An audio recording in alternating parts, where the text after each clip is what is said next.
Welcome to this week in the world of wrestling. Welcome to TWitWoW, the best wrestling podcast made for wrestling fans, by wrestling fans, on the web today. I'm John, that's my cohort in commentary, Ashton, and this is our NXT review. And I gotta say, guys, this is a fun episode of NXT. Some interesting matches, some nice storyline progression in certain areas, particularly as it relates to next week. We got some, foreground laid for that. And in my mind, a phenomenal championship main event. You know what? This was a solid episode of NXT. If I was to do it on a grading scale, I'd give it a solid 7. I think that main event and the closing segment after that really took it to the next level. So I can't really complain here. Ashton, what'd you think of it? It's amazing you say that because I was thinking the exact same number in my head while the show was coming to a close, thinking about what I was going to say when we started this. There you go, man. I feel like a lot of the matches were pretty standard, I feel like the first 40 to 45 minutes was like a 5 or a 6. Yeah, exactly. Couldn't have articulated better. And it's funny because we said the same thing about Lucha Underground, but Lucha Underground just kind of did everything better. Well, I mean, that's par for the course. Yeah, the first 40, 45 minutes of Lucha Underground were like a 7, and then the last 20 minutes of it were like an 11. Whereas with NXT, the first 40 or 45 minutes was like a 5 or a 6, and then the last 20 minutes were like a 9.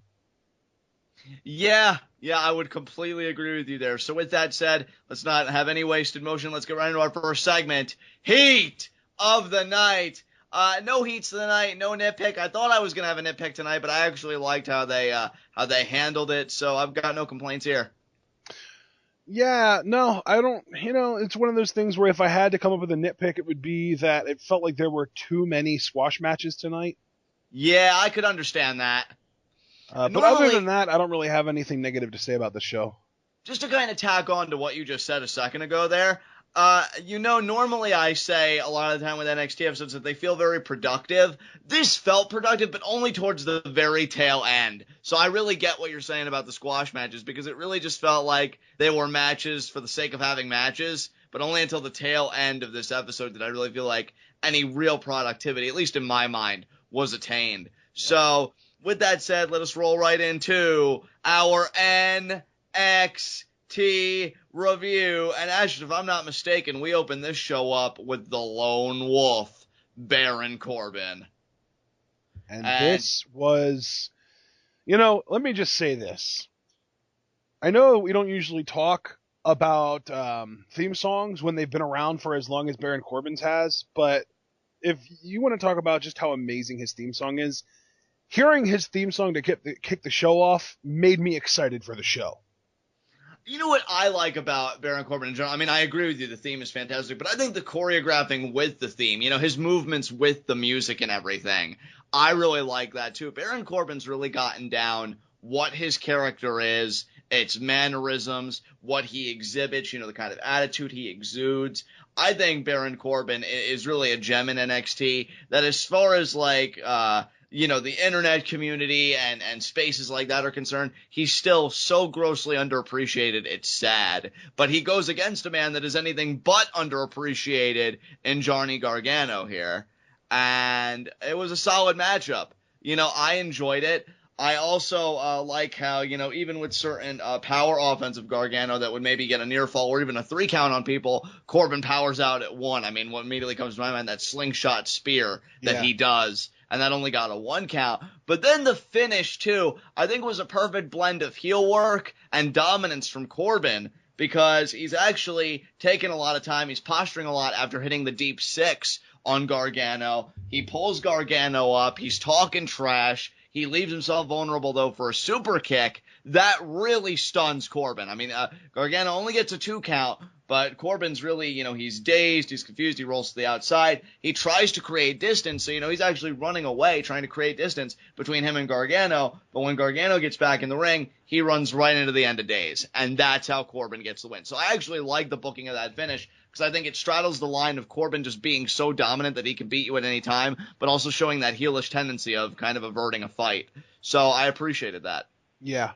This, you know what, I really don't have a lot to say about this match, because even though Gargano did get a little bit of offense, it was really just kind of a glorified squash. This was kind of that classic NXT exhibition match that we always like to talk about, but we've seen Corbin in so many of these that it's, I'm over it. But I like that it was, and I will say this, I agree with everything you just said, but I do like that it was an indie guy that is established just to keep up that whole mantra of I hate indie guys, especially after Corbin could perceive that he got screwed by 2 indie guys. So I love that this hatred and this anger towards that type of wrestler. Not only is it getting perpetuated, but it's getting fed. Exactly. Couldn't have said it better. So with that said, let's move on. What was our next segment after this? Next, we had an Alex Reyes interview with Sami Zayn. Sami is disappointed by Regal's decision because he thought that he had won this hard-fought match, but you can't blame Regal, and it's just another obstacle he's going to have to overcome. It wasn't easy for him to win the NXT title the first time, and it certainly won't be easy to win it a second time. Yeah, you want to talk about obstacles, Sammy? Try being a Baron Corbin fan. I won his title shot, damn it! Yeah, I mean, I did like this from Sammy. That was just so soul-crushing last week. Baron, I've had some real decisions to make, but the one thing I know for sure is that you lost. I love the tone you had there, because it was like 90% professional, 10% douche. Like, he almost reveled telling him the news. Yeah, Baron, there's this big debate about who's number 1 contender. Unfortunately, you have no part in it. Exactly. Like, go back and tell your family that, Baron. But yeah. Oh, Jesus. Savage. But with Sami, it's a lot like you with the opener. I really don't have much to say because Sami has kind of developed a certain style of promo because he's nice guy Sami Zayn. Like he's not going to have a lot of that fire in his stomach. I mean, the only time we really saw that fire was when he felt like he kept getting screwed out of the NXT Championship over and over in that whole program with Neville. But here he's just like, I'm disappointed, but it's whatever. I'm going to beat Samoa Joe. Nobody's going to stop me from being a 2-time NXT champion. Corbin's still looking for his 1 time, I'm just saying. But yeah, good stuff from Sami, and I really have no qualms here. Yeah. So up next, we had another one of these Vaudevillains vignettes. Really just kind of getting bored with them. We've already seen them wrestle under this new gimmick, so why are we still continuing to get the vignettes? And see, this was what I was referencing when I said this was close to being a nitpick, because I hated that we saw this again, especially to your point, when we saw them debut, what was it, Ashton, just last week? Yeah. That we covered on NXT TWitWoW. So yeah, the preceding week we saw them, nothing changed. However, what made me forgive it, and I'm hoping that this is the next segment so I don't disrupt the flow, was because commentary actually did reference it quite a bit during the tag team match that we got tonight. The Hype Bros versus a couple of guys who didn't get names. Exactly. And yeah, that is the next match, which is why I that way. Good, because you always work so hard, developing the flow for us. I would hate to mess that up. But yeah. Well, let's not mess it up then. Let's talk about it.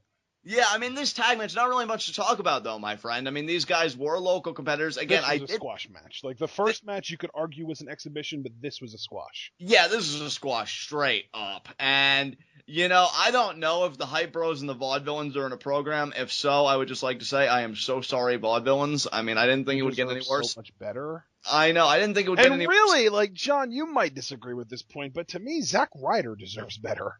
No, he does. He does. I mean, look, me and him were cool. We squashed it. I'm still heartbroken that he's dating. Did you squash it like he squashed these jobbers? Yeah, more or less. I'm just like, what, dude, you may be dating Emma, but you're tagging with Mojo Rawley, and I'm not, so I still think I'm the winner here. So, we really just squashed that. But yeah, I don't know if the Hype Bros and the Vaudevillains are going to have a feud, which, again, as I was saying, I don't know if anything could get worse for the Vaudevillains than after dropping the NXT Tag Team titles, but boy, was I wrong as per usual. But I did like the commentary kept mentioning the vignettes and this and that, but I think what disappoints me was kind of what you mentioned earlier, Ashton. We've seen no change in these guys. Like, I think it would be cool if they, changed the theme music, maybe no longer were from vaudeville. I'm not saying come into contemporary times, but just did something, like a real shake-up, and we didn't get that. But if they're in a program with the Hype Bros, at least they're still in the public consciousness, at least they're still being featured, and there are worse things in life. Hype Bros make quick work of these guys with the, what is it called? Not the Hyperdrive, because that's Mojo Rawley. The Hype Rider, that's a double team move. And they get the win. So these guys are far away from the NXT Tag Team Championship scene, thank goodness. And if feuding with the Vaudevillains will keep it that way, I'll take this one on the chin. It's no problem. Yeah. So up next, we had a Rich Brennan interview with both Bayley and Carmella. They basically just kind of said everything we've been hearing for the last month, that they're friends, but tonight they're setting it aside and they're going to let the best woman win. But after it's all said and done, they'll be back to being friends. You summed it up perfectly. Let's move on. Match number 3, and this is the first time I think we're going to actually have a reasonably, in-depth discussion. Alexa Bliss versus Cameron. Yeah, Ashton, it's so weird, right? Because on paper, now let me emphasize on paper, you'd think this match would give rise to a kind of conundrum, right? Because it's two heels, and you and I have talked to death about the psychology of heel versus heel and babyface versus babyface. But this is the genius of NXT, because they know that even though it's not Full Sail, they were in Central Florida, the CFE arena tonight, that it's still going to be, I don't know if smarkier crowd is a word, but a crowd that is, I think, more loyal to the NXT faithful, And so by that association, Alexa Bliss is the babyface. They did have a babyface all along. We just didn't know it. Yeah. And I think that's a very interesting dynamic to play with. I don't know if they ever intended it to be this way, but the crowd kind of played this match off as if it was NXT versus the main roster. Yeah, and you know what, Ashton? Here's the thing. I'm not going to give NXT, even though I love Triple H and I love what everybody's doing, I'm not going to give them the credit of saying they knew this is how it was going to go down, but I'm guessing they maybe took a gamble. Maybe they thought it would go down knowing what the NXT atmosphere is like, and they're like, okay, let's just put this out there, see what happens. And honestly, I like the dynamic. I like the idea that they stood by Alexa Bliss, and Cameron just got booed all the way. The most interesting point of the match, though, wasn't even anything in ring. It was at a point where Cameron's in control. She dumps Alexa Bliss to the outside. Blake and Murphy seem like they're gonna, console her, try and lift her spirits, and she shoves them out of the way, and she gets back in the ring. So I like how even when she's on the defensive, she never loses that sense of control within the Blurfexa faction. I find that very interesting. Yeah, and you had me on edge there for a moment. I thought that you were going to be like, oh, I wonder if this is teasing some tension, when to me it clearly isn't, but you never even went there, so we're on good. Yeah, I didn't think it was teasing tension at all, dude. I just think that's Alexa Bliss being the alpha in the group, exactly. Just asserting that dominance, and I love it. Yeah, it's I completely great. Agree. And here's the thing, to be fair, I would have started to stoke the flames of dissension had Alexa Bliss lost this match, but, if there's anything me and JBL agree on, and I will deny any involvement of having ever said that sentence, it's that, winning cures everything, and she won, so where's the beef? She won, so there's no problem here. That's not a JBL saying. It's been around over a long time. Well, I heard it from him, so can it? Let's move on. No, but you know what though? I did want to say I do feel like I noticed a bit of improvement in Cameron. Granted, it seems to me like even though she is improving, the rate at which she's improving has slowed since the last time we saw her. Yeah. But on the other hand, I feel like Alexa is improving at a pretty astounding rate. Oh my goodness. She went from a babyface that you and I just felt like it was disjointed and we felt a disconnect to a great heel. A solid heel hand that I think could work with any babyface. Yeah, well, and not just a great heel as far as character goes, but I think that she's a really good heel worker as far as her in-ring goes now too. Yeah, I would agree with you, dude. That's what I'm saying. You could put her with any babyface, and her in-ring work and just how she is as a performer would get her that heat and get the babyface, by contrast, that sympathy. And really, I got to give credit to Alexa Bliss. I can't remember the last time, when speaking of women, we've seen such a well-rounded performer that can be a valet, and she's solid at that, and a solid talker for Blurfexa.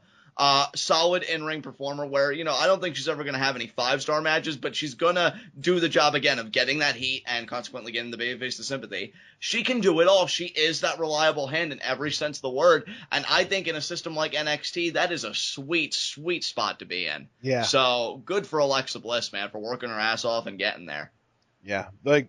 Some of the punches she was throwing tonight, man, she's starting to close in on Sasha as far as her ability to make stuff look legit and work stiff and that kind of stuff.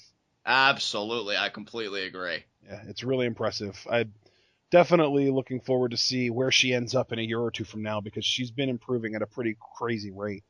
Yeah, man, certainly. I think whatever she does, if her and Blake and Murphy come up to the main roster one day, Hopefully, please. Yeah, that would be amazing. If there's a dissolution down the road, and she just does her own thing, I think she'll succeed whatever happens because she's just that kind of quality of worker, and I'm very proud of her. So that's good stuff. She is unrefined clay. Indeed. And she's starting to get molded into something amazing. Yeah, completely agree. Up next, we had a promo from Enzo and Big Cass, but they were interrupted by Jordan and Gable. Yeah, who just continue to be the light of my life. I even have in my notes that this was absolutely comedy gold. Yes. Chad Gable. Kurt Angle, eat your heart out, man. Dude, God damn. I feel like Chad Gable is Michael Cera incarnate because there is an art to acting awkward, and he has it down pat. Yes. I love that he referenced that it's Olympic year because I have every intention of watching the amateur wrestling in the Summer Olympics this year, so I can't wait. And Chad Gable just referencing that, I'm like, oh, yes. So he says, I'll be sitting back waiting for the Winter Olympics so I can mark out to curling. Oh, that's right. I actually forgot that about you. Thank you for that. Wow, you never know what you're going to get on TWitWoW, people. But yeah, he's like, it's an Olympic year, and you know what that means? And then even Jason Jordan just looks like, oh, God, we're sounding so intimidating at first in this promo, now it's going south. And so I guess it was like, no, what does that mean? And Gable he gets kind of flustered because he's like, well, it's like, it's already, and then Enzo pretty much finishes the thought, and he's like, oh, so you're saying because it's an Olympic year, it's really going to be your year. And Chad Gable's like, he got it. He totally got it. And just his excitement was great. On the first try, too. On the first try, he got it. He's so good. And apparently, I'm guessing this was teasing, Ashton, an 8-man tag.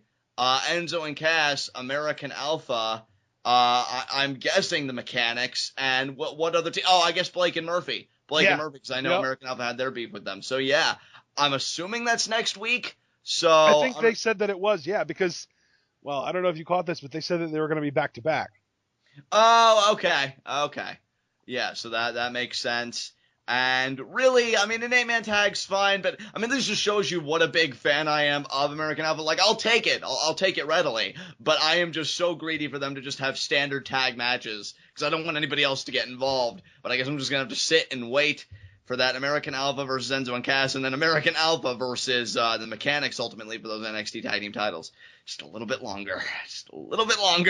So, yeah, this is great stuff, though. I thoroughly enjoyed it. Yeah, absolutely. So then we get our fourth match of the night. Elias Samson versus Jesse Sorensen.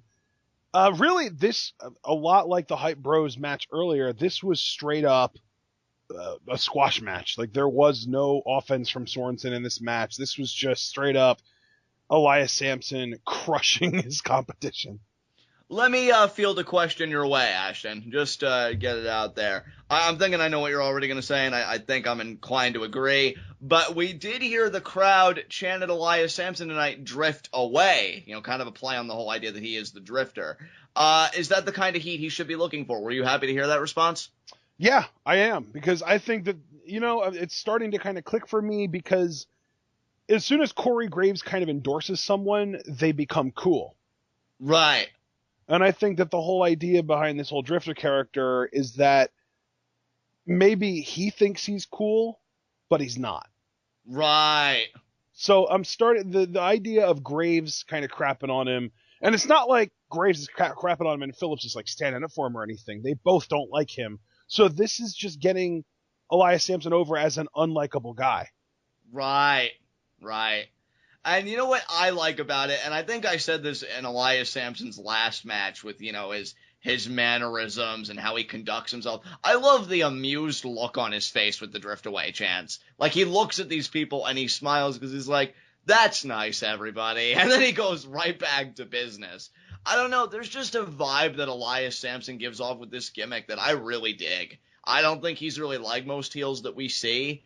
And I am very much looking forward to his first major program under this gimmick, the promos and everything like that, because I think he'll hit it out of the freaking park. Yeah. I think Elias Samson, to me, from what we've seen, and there have been times where I have put a lot of stock in somebody early. Sometimes I put my foot in my mouth. Sometimes it pays off. I think Elias Samson will go down as one of those Baron Corbin types, as somebody who shows that he's really good but could go on grossly underappreciated.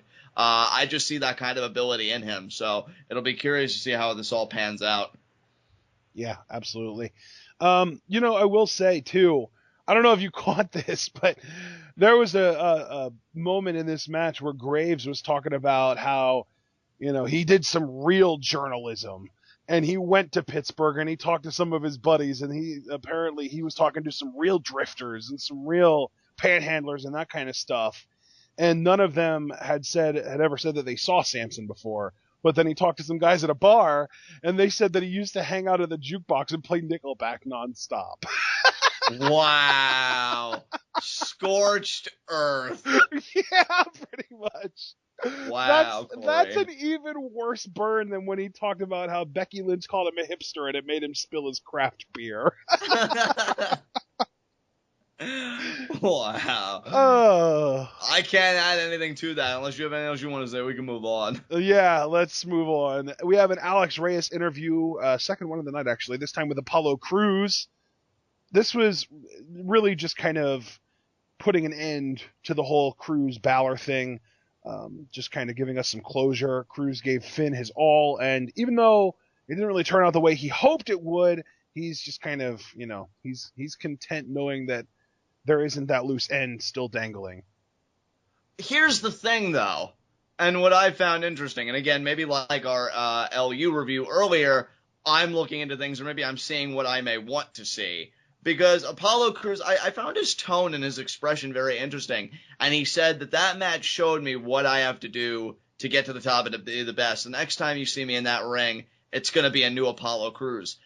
I don't think full-blown heel turn, but I wonder if maybe he will cut out the smiling. Maybe, I don't know, and then the words of Vince McMahon, be more aggressive, or something like that. I mean, do you think we're going to see a shift in Apollo Crews soon after this match? Do you think this match is kind of revelatory for him in any way? I don't know. Maybe I don't want to try and speculate on that because I don't really have an opinion on it. Right. So, it might, and if it does, it would be pretty interesting, and I think that it would be a good step for NXT to kind of use it as character progression, but I don't really feel like losing a non-title match to the champion is really that devastating blow that just kind of breaks someone's psyche. Especially when he did take Finn to the limit. It took a lot to put Apollo away. Like, that's not a performance where, I got caught and now I'm frustrated myself and the world around me.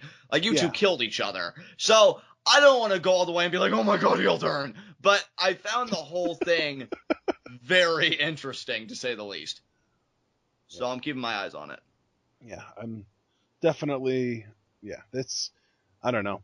We'll see. That's one of those things where that's just something we're gonna have to just kind of sit and wait, because I don't want to come to any kind of conclusions before there are really any hints. There haven't been any hints, I think, is kind of the point I'm getting across here. Right. So with that said, that's all I kind of wanted to field your way. We can move on. All right. Well, the next thing to talk about is actually the big main event. We had Carmella versus Bayley, and I'm just gonna get this right out of the way first. This match was way better than I expected it to be. And just a flat-out really good match overall. I feel like this match really took the fullest possible advantage of their friendship in telling the story. Because I liked how they showed respect early on, but then as the match escalated, and intensified, and then that pivotal moment comes where Bayley's on the outside and Carmella's having conflict, because Bayley fell from the top rope to the floor, and Carmella's having that internal conflict of, my best friend might be hurt, but wait, if she's hurt, this could be my opportunity to be NXT Women's Champion. And like she said in her promo earlier in the night, I have got to treat this like this is not only my first chance at the gold, but my last. And, I actually did like that line from Carmella, and I liked how commentary was like, yeah, that's a great strategy, particularly Graves, because Graves is wonderful. And when she finally does the suicide dive, like, the crowd just pops around. That's another great thing, too. I think the crowd had a heavy hand in making this match great, too, because I think it started out so pro-Bayley, but then when they're seeing Carmella's conflict and then seeing how she is really willing to go that extra step to be champion, but not in a malicious way, just in a really competitive way, she earned their respect. And then you could kind of see the momentum shift to Carmella's side in terms of fanfare. So I really loved everything about this. I thought this was great. And then the finishing sequence with the pinning combinations on both sides, I thought was really well done too. Yeah, this match surprised me, and especially from Carmella, because I mean, I'm not trying to say that Bayley is some kind of an amazing in-ring god or something like that, but she's proven in the past that she's a very good worker. She can clearly work. She can clearly go in the ring. There's no question about that. Carmella hasn't ever really had a big match like this.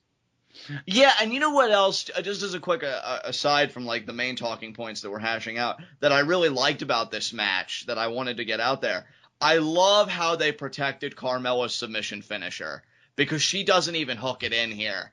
I will be honest, I had kind of a concern going into this match that one of the spots was going to be Carmella was going to get Bayley in the hold and Bayley was going to get to the ropes. I've been a little bit concerned about Bayley's booking, I'll be honest, since TakeOver London and her performance against Nia Jax. I don't want to see Bayley be kind of that Wonder Woman, kind of overcoming the odds, and finding that strength. But I think this makes Bayley look even better, because she found like an ingenious counter to that submission hold. She didn't withstand it. She had the presence of mind to counter it, which I think makes her look better and protects Carmella's finisher at the same time. So I really like that little part of the booking as well. Yeah. The suicide dives, I thought, were probably my favorite spot of the match. And not even because like I'm some kind of a mark for suicide dives, but because we haven't seen Carmella do anything like that yet. And the fact that we got 2 consecutively, I think, really kind of hit me like, damn, this girl really wants to win this match. What I really like about Carmella's suicide dives, too, in terms of their form, it's full body-on-body contact. Yeah, normally with and suicide dive, we never see that from the women. Like, even when Sasha did, like, a suicide dive to Charlotte, it felt like there was a little bit of, like, a weird kind of, like, diagonal contact kind of thing going on. But this is the first time we've ever seen from 2 women in NXT a straight-up suicide dive crossbody to the outside without any kind of issues or trips or someone trying to catch someone else or anything like that. Yeah, and I gotta give Carmella credit. The way that she did the dives, it actually makes the move look effective. Like the only time I can really feel like suicide dives the way that we're used to seeing them, they look effective is when it's King Cuerno freaking doing it, because it's like a dart going at your chest. But yeah, I have to give credit to Carmella. This was different. And yeah, that's what I'm saying. Because it's different, she actually makes the move look more effective, because I don't usually like the standard way unless it is King Cuerno's kind of going full on that way. So yeah, I really appreciated that, and I just felt like this match was really exceeded my expectations as well. I completely agree. Yeah, it was really solid. But here's the thing, though. Bayley does end up winning after a series of pin attempts between the 2 girls. Bayley ends up getting one that gets her a 3 count. Yes. So she does get the win, but it wasn't so much she was the better girl in this match. It was more she caught Carmella. So that even though I doubt they're going to do a rematch anytime soon, it does leave the door open so that in the future, if they do ever have a rematch, we can say, even though Bayley did win that match, it wasn't really super decisive. Yeah, it's funny because here I am talking about, what a great job they did protecting Carmella's finisher. I feel like they protected Carmella in general, because to me, after this match, Carmella's elevated regardless. Like, I'm always going to look at her now as in a different tier ever since she won the Battle Royal to get here than before all of this went down. I really feel like she has been elevated in status, not necessarily like a gatekeeper or anything like that, but somebody that I do think can get back in the title picture with a few more wins. Here's the thing. I don't think we'll see Bayley versus Carmella one-on-one again, but I don't think this is Carmella's last NXT Women's Championship match. Not by a long shot. I think we'll see her back in the title picture. I don't know when, but after that performance and the finish and everything, I think they know that they'll want to make her a contender again down the road. So I really enjoyed this match. I will say, though, I'm guessing Asuka is probably going to end up being our next women's champion. And I would not be at all surprised if Carmella went after her at some point while she had the title. Agreed. Yeah, that wouldn't surprise me at all either. I'd actually be intrigued by that matchup, honestly. I think that, just kind of going forward right now, if Asuka wins the title from Bayley at just because they kind of teased it tonight, say she gets a match at NXT TakeOver Dallas and ends up winning on that show, I could see her first opponent being Nia Jax, and then maybe we do like an Alexa Bliss or something like that, and then Carmella as kind of like her, I know that this is going to sound terrible because it's kind of like that always the bridesmaid, never the bride thing, but I feel like Carmella is the perfect second last opponent for a women's champion to kind of, make the champion feel more legit before they lose the title to someone. Right. I get what you're saying. So yeah, I agree. And quite frankly, I know I'm going to get I'm not going to get a lot of hate or anything, but I know that there are going to be a good chunk of people that might disagree with me. I would love to see Emma take the title off of Asuka. Oh, you and me, but you're not going to get any heat from me. You know that. I know that. If anybody's going to pick up anything on your laying down, it's me. God damn. I'm well aware of that.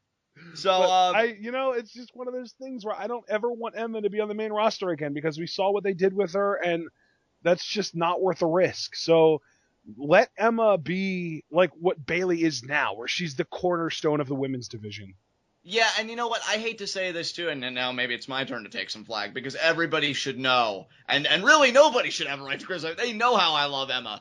But to me, I think she'd get lost in the shuffle again on the main roster. I mean, more to your point, but I think also because Sasha Banks is already there, we already have one mean girl kind of character on the main roster. And I feel like Emma can really monopolize that role, and she does it so freaking well on NXT. And I think she deserves to be rewarded for her hard work, so I'm pulling for her, man. I love what you just said, that she could be the one to beat Asuka for the championship. Probably won't happen, but that's the beauty of dreams, right? You can have them, but they'll never come true. So, with that that's in the mind, beauty of dreams. You have to be asleep to believe them. Exactly. Let's, I guess, talk about the post-match with the discussion of all these other women. Yes. Oh, man. This was bad. I mean, I don't mean bad as in, like, poorly done. I mean bad as in, like, scary. Like, I don't want this stuff to happen. But, after the match is over, we get the hug with Bayley and Carmella, and then Carmella leaves the ring to kind of leave Bayley to celebrate, but Eva Marie and Nia Jax spring an attack on Carmella. Bayley comes up to try and help, but it's 2-on-1 at this point. Carmella is incapacitated, so they take care of her pretty quickly. And then they get Carmella back in the ring, and Nia drops at least 2 leg drops on her. I'm pretty sure it was 2. And then we get a little bit of a run-in from someone that I definitely was not expecting. Yeah, Asuka, of all people, comes in to save the freaking day. She comes in, she's having a stare down with Eva Marie and Nia Jax. Now keep in mind, Eva Marie and Nia Jax not only have the numbers advantage, but again, one of them is freaking Nia Jax. And yet a stare down from Asuka has Eva saying, who by the way was standing behind Nia Jax, which I will admit was a nice touch, saying, you know what, Nia, not now. This isn't our hill to die on. Let's go. We did our damage. And they back up. Nia clearly wants a piece of Asuka, but Eva don't want none of that shit. She's just like, no, we're getting out. We're bolting. But then Bayley comes back in the ring. She finally gets back on her own 2 feet, looking pain though after having a match and then getting beat down. And she's staring down Eva and Nia with Asuka. But then Asuka turns her attention to Bayley, and that's when it gets real, dude. Yeah. You say that's when it gets real, kind of implying that there was some kind of physicality. Well, no physicality, but I guess when it's Asuka, it's not really anything really better, because she smiles at you and that's the beginning of the end, and then she looks at your championship and she kind of brushes it like, yeah, hang on to it, it's gonna look really great with me soon, to me that is the death blow. You didn't even need to punch Bayley, because that smile said everything. You're done for. You're done. It's over. So there you go. Yeah, I'm scared for Bayley. This is a match that I actually didn't want to see happen. I wanted Bayley to drop the title before Asuka went after the title so that this match wouldn't happen, because who do you cheer for in this match? I'm personally cheering for Asuka, but I know. But that's the thing, though. Like, Bayley is supposed to be this like super awesome, pure white bread babyface that everybody loves, and this is going to be an amazing way to split the crowd. Yeah. But you know what? That's probably exactly what they want in a place like Dallas for the takeover, if that's where they do it. I mean, you have to presume that's where they're going to do it, because Bayley and Asuka, you don't just do that on any run-of-the-mill episode of NXT. Oh, no, we're definitely on the same wavelength on that. You definitely, if they're going to do Bayley Asuka, it needs to be at the next takeover. Right. And to me, knowing how raucous Dallas is going to be and just the energy of that building, they probably want a divided crowd. They're probably like, give us all of it. Do you want Asuka? Do you want Bayley? And they're going to feed off of it. And I think that match is going to be amazing. So I don't know, man. I think Bayley's days are numbered, but then again, I thought that at London when she faced Nia Jax. Maybe she will pull it out, but I have to think Bayley is main roster bound soon, and she may just be looking into the eyes of the woman that's going to set her free to do it. So we'll wait and see. Yeah. Oh, man. I love, too, that she just kind of, like, polished it. Like, oh, make sure you keep it clean, because I'm going to be holding it soon. I know, and it was such like a brash, almost arrogant kind of way. You're like, yeah, you're the champion now, but it'll be with me later. And it's just like, oh my god, she's so right. Like, I wish I could be like, oh, Asuka, the audacity. But it's like, no, if I did, she'd kick my ass. So I'm just going to kind of stay here and just watch the show. So, great stuff from Asuka. Loved it. Yeah. Yep. All right. Well, we have one more segment left, actually, and it's a Samoa Joe promo, and he's on a roll promo-wise because this was great. Oh my god, I love Joe. He is just so angry all the time, and I'm not going to tell him he doesn't have the right. Pretty much just said, Sami, what I gave you, now I have to take away. I think he implied that he let Sami live in that triple threat. He let him live, and now he's going to have to put him down because everybody's looking at the next NXT champion. Doesn't even say number one contender. He just shot straight NXT champion because he knows Finn didn't beat me. He survived me. There's a difference. And I just love Joe so much. Yeah. He is so, like, talking about how he saved not only Sami's career, but he saved his life because of interrupting Owens' beatdown. Like, oh my god. Yeah. Exactly. I love that. I love the callbacks. I love how Joe, again, and we saw it with the feud with Finn Balor, he is such a great heel, and I put this forward in a past NXT TWitWoW.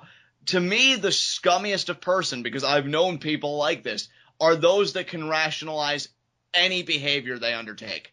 And Joe has a rationalization for everything. And the idea that that's present in his mic work, man, he has never done better work than he's doing in NXT right now. And that speaks volumes considering where he's been and how long he's been there, But I've never loved him more than I do right now. If you want to talk about title changes, I think I'm foaming at the mouth most, obviously, for American Alpha to win the tag titles. But immediately after that, it's Joe winning the NXT championship. I mean, I love Balor to death, and he is an amazing champion, but Joe just cannot be denied. There is so much momentum right now. It is ridiculous. I am ready for him to take that gold and just go on a rampage with it. So, great stuff from Joe, and I'm hoping it materializes because I am so ready for the era of the Samoan submission machine. Good stuff. I'm going to be rooting for him to win. You and me both, definitely. I love Sami dearly. Sami is probably my favorite guy in the entire WWE right now. And obviously that's until Nakamura shows up. But, he's amazing. But to me, he overstepped his place, really. He came back and he got a completely unwarranted opportunity to win the number one contendership. And now he's getting another one. And it's just, I don't know, man. I'm a huge Sami Zayn fan, but I am definitely going to be pulling for Joe to win this. And part of that, too, is because I want Sami to get called up. Yeah. I mean, I'm right there with you because I think Sami could do, bigger and better things. I think he's the only guy to ever show up on the main roster on two separate shows, including a pay-per-view, and still not be on the main roster. I know, right? Just the story of Sami Zayn. Always so close, but always having it pulled away from him. But yeah, Joe, I mean, my scumbag tendencies tell me win by any means necessary, so I hope he gets it done. I can't wait. Yeah. All right. I think we're ready to finish. All right. High spots and low shots. I'm going to say my low shot is Johnny Gargano because while Tommaso Ciampa, we haven't really seen him yet, but he actually won his first match of 2016. Yeah, but his first match wasn't against Baron freaking Corbin. That's true. But I mean, Gargano had a chance to make an impression, really make a splash, and he didn't because Corbin is just destroying everybody right now, and Gargano, sadly, can be claimed as a victim. He is my low shot. Who's your low shot? Oh, you almost made me want to say Baron Corbin because he's starting to get the reputation that he wins everything except for the matches that matter most. I know, right? What a Dolph Ziggler. Which is ironic because he's like 6'8", and Dolph Ziggler always complains about the only thing that he's missing is height. Yeah. No, my low shot, though, Gotta go with Carmella, man. She lost her championship match. She got caught, and then she got beat down and leg dropped twice by Nia Jax. Yeah. I'm going to make my high spot real short and sweet. My high spot is Asuka. Because to me, she had one of the biggest impressions on this show without uttering a single word or throwing a single fist. And that speaks volumes. So Asuka's my high spot. I like that. I think my high spot's going to be Alexa Bliss, actually. She showed me a lot tonight. She's improving at a pretty insane rate, and she won. So, she kind of ticks off all the boxes for my high spot. There you go, man. I like it. With that said, is there anything else you want to say about tonight's NXT? Close her out. This has been NXT. This has been TWitWoW. The best wrestling podcast made for wrestling fans, by wrestling fans, on the web today. I'm John. That's my cohort in commentary, Ashton. Guys, be sure to comment and subscribe on YouTube. Ashton, what question do you have for our subscribers this week? Who do you think should win the number one contender match next week between Sami Zayn and Samoa Joe? Start the conversation down in the comments. Be sure to take that same conversation over to Pleetoff, an amazing pro wrestling group on Facebook. A lot of NXT discussions take place on Pleetoff. And again, that is Pro Wrestling is taking over Facebook, just for anybody that's curious. You can also take the conversation over to the TWitWoW subreddit. There you will find all of our TWitWoW content, and you as the user or member, of said community are endowed with the power to create any pro wrestling related threads directed at Ashton or myself. And guys, tomorrow is going to be special because we have our Lucha Underground comic book issue number 2 discussion. And then after that is our Thursday night SmackDown review. It's Styles, it's Jericho, it's the rematch. Who will prevail? The man who's the best in the world at what he does, or the man that says he's not great, but he's phenomenal? Tune in to find out, and you will get all your best coverage here. And on that, tune in and peace out.